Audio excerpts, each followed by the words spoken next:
পর্যায়ে নিয়ে রাখেন।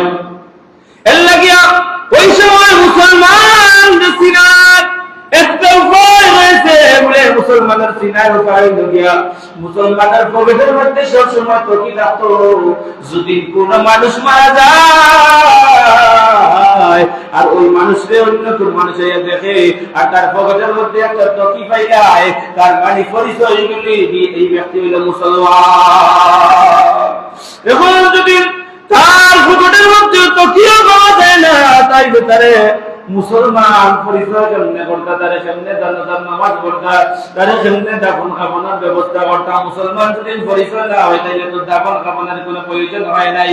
তাইলে মুসলমান পরিচয় হওয়ার জন্য আরো একটা নিয়ম রয়েছে, সেইটা হইল যদি বান্দায় দুনিয়ায় তার অবস্থায় নামাজ আদায় করিয়ে থাকে, তাইলে নামাজের জন্য সে প্রতিদিন যখন ওযু করতে, ওই ওযু করার কারণে তার হাতের মধ্যে হাতের খবরি থেকে লইয়া হাতের খনক পর্যন্ত তার হাতের মধ্যে একটা দাগ পাওয়া যাইব, তার হাতের মধ্যে একটা চিহ্ন পাওয়া যাইব।